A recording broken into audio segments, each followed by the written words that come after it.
Welcome back class 8। आज हम chapter number 9 पादर उसके लास्ट के 3 पैराग्राफ समझने जा रहे हैं। ठीक है, आज ये लेसन कंप्लीट हो जाएगा। तो हमने पादर में ही गर्मी की मौसम देख ली, ठंड की मौसम देख ली, बारिश की मौसम देख ली।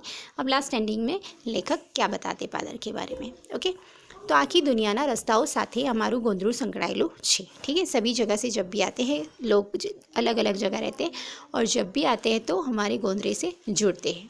एनो संबंध जीवन છે। ठीक है, गांव के जितने भी लोग जहाँ कहीं पे भी जाते हैं और जब अपने गांव वापस आते हैं तो बोलते हैं कि हमारा गोंदरा सबको जोड़ता है।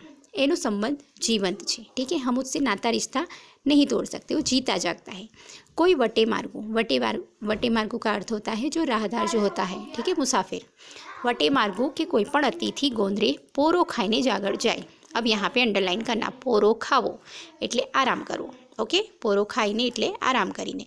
तो जो भी इस गोंदरे के रास्ते से जाता है, कोई भी किसी के घर जाने वाला मेहमान हो या तो फिर कोई वटे मार्गो एटले के राहदार है, ठीक है, तो वो यहीं पे आराम करके फिर आगे बढ़ता है। કેટલીક જ્ઞાતિઓની પંચાયત અહીં ભરાઈ છે। ठीक है, अलग गांव में तो अलग अलग जाति के लोग रहते हैं, तो कभी उनके बीच झगड़ा हो जाता है, कभी कुछ हो जाता है, तो उसकी पंचायत, ठीक है, वो भी यहाँ पे भरी जाती है। અહીં જ વિરણી વિચરતી જાતિઓ આવીને, ठीक है, अलग अलग तरह की जाति, जो मतलब ऊँट वाले जैसे अलग अलग जाति के लोग कुछ दिनों के लिए या कुछ वीक के लिए वहाँ डेरा डालते हैं। ठीक है, तंबू बनाते हैं, तो वैसे लोग। तो विचरती विहरती एटले कि घूमती फिरती जो जाती है। ठीक है, कभी उनका ठिकाना एक जगह नहीं होती, कभी आज इस जगह तो कभी दूसरी जगह, तो इस तरीके की जाति जो होती है। ठीक है, एमने आवीने डेरा तंबू ताणे, तो अपने घर वो बनाते थे, तंबू टेंट टाइप का बनाते थे। ओके, पोताना नाना नाना धंधा करीने पेट गुजारो करे, तो अपने छोटे मोटे बिजनेस एटले धंधे करके वो अपना पेट गुजारा करते थे। पछी उचाड़ा उपाड़ीने, उचाड़ा एटले कि सामान उठाकर बीजे जाए। तो इस तरीके से कभी कभी सीज़न के तौर पे यहाँ पे ये लोग आते थे, अपना वो टेंट बनाते थे, कुछ दिन रहते थे, अपना काम धंधा करते थे, अपना थोड़ा कमा लेते थे, फिर अपना सामान बांधकर किसी और जगह चले जाते थे। गाम कुओं ने मंदिर पण गोंदरेज होय। ठीक है, गाँव में गोंदरे में और क्या क्या होता है, गांव भी पूरा आ जाता है, कुआं भी होता है, मंदिर भी होता है, सब कुछ होता है। आ गोंदरे धिंगाणा मंडाणा है। ठीक है, तो कभी कभी हमारे शहरों में जिस तरीके से गली मोहल्ले में छोटे मोटे झगड़े होते हैं, ठीक है, मारपीट भी होती है कभी, तो इसी तरीके से गांव के गोंदरे में भी धिंगाणा मतलब कभी कभी लड़ाई हुई है किसी किसी चीज़ के लिए। ओके, ये धिंगाणे का मतलब याद रखना, मारपीट या तो लड़ाई। लाकड़ियों धारिया ने तलवारों उछड़िया है। कभी कभी तो इतना बड़ा हंगामा हो गया था कि कभी आमने सामने लोग लकड़ी उठाकर और वो छुरी चाकू तलवार वो उठाकर भी सामने आ जाते थे। ढोल ढबुकिया है, और कुछ अच्छे प्रसंगों पे ढोल भी बजे हैं। सरकारी लफड़ा थया है, कभी कभी तो पुलिस भी यहाँ पे आई है।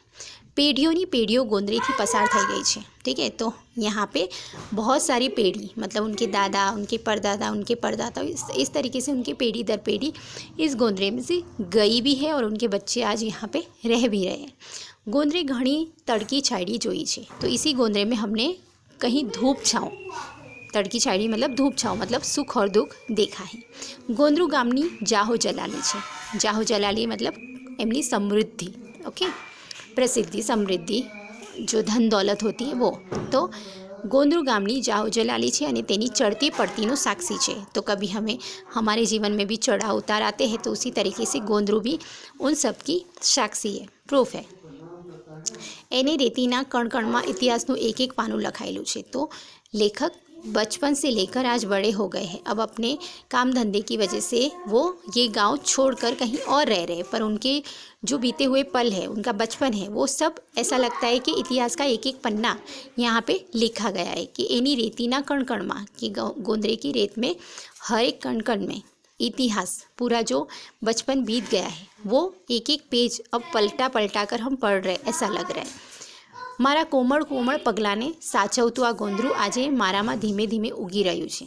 तो अपना गांव तो कब का छोड़ चुके, मगर कब जब ये अपने गांव की सारी बातें याद करते तो उनके अंदर ऐसा लगता है कि फिर से गोंदरू जन्म ले रहा है। ठीक है, आगे बढ़ रहा है। फिर से वो जाग उठा है। हूँ रोमांचित बनी जाऊँ छूँ, और जब ये यादें फिर से ताज़ा हो जाती है तो मैं बहुत ही खुश हो जाता हूँ। पूठवाड़ी ने पाछड़ जोऊं छूँ, पूठवाड़ी ने मतलब थोड़ा पीछे मुड़कर देखना। ओके, पाछावाड़ी ने जो, जैसे हम बहुत आगे बढ़ जाते हैं और कभी लाइफ में पीछे मुड़कर देखते हैं, तो उसी तरीके से लेखक अपने बचपन की बातों को याद करते हुए कहते हैं कि જ્યારે હું પૂંઠવાડીને પાછળ જોઉં છું, જ્યારે પાછું જોઉં છું તો મારા ગોંદરાને કાળોતરો ડંખી ગયો છે। કાળોતરો मतलब काला नाग। ओके, तो इस बात को अच्छे से समझना। काळोतरो डंखी गयो मतलब कि अब धीमे धीमे गोंदरे का नामो निशान ख़त्म हो रहा है, गांव पूरा चेंज हो रहा है। जो पहले गांव था, गोंदरा था, खुशहाली थी, सब लोग मिलजुल कर रहते थे, पर अब वो गोंदरा नहीं दिख रहा है। એટલા માટે લેખક કહે છે કે મારા ગોંદરાને કોણ ડંખી ગયું છે। ડંખી मतलब काटना। ये पॉइंट अंडरलाइन करना, शॉर्ट क्वेश्चन आएगा। ओके, तो काले सांप ने काट लिया है ऐसा लगता है। एना माथे काड़ा काड़ा सींगड़ा उगी गया है कि अब गाँव में पहले जैसा कुछ भी नहीं रहा है, सब चेंज हो गए हैं। क्या છે મારું ગઈકાલનું ગોંદરું અને પાદર? તો લેખક ફરીથી સવાલ પૂછે છે કે ક્યાં છે મારું એ ગામ, એ ગોંદરું, પાદર?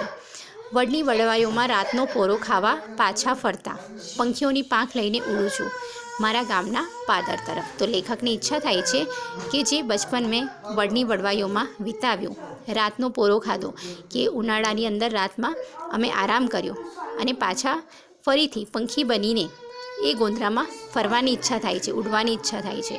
તો હું મારા પાદર જવા માંગુ છું એવી ઈચ્છા લેખકને થાય છે। તો આ રીતે આ પાદર પાઠ અહીંયા પૂર્ણ થાય છે। લાસ્ટ ક્વેશ્ચન, પાદર પાઠ શેમાંથી લેવામાં આવ્યો છે? तो सुगंधनो स्वाद निबंध संग्रहमाथी। ये पॉइंट अंडरलाइन करना। ओके, तो इस तरीके से लेखक ने अपने पूरे बचपन की बातें यहाँ पे बताई है, और लास्ट में अब कह रहे हैं कि अब वो मेरा गोंदरा मुझे दिख नहीं रहा है क्योंकि उसको काले नाग ने काट लिया है, कि अब वो नक्शा ख़त्म हो रहा है। ओके, आज अब ये लेसन कंप्लीट हो रहा है, और नेक्स्ट वीडियो में हमारा लास्ट जो चैप्टर बाकी है 6 वाला, उसको समझेंगे। Thank you.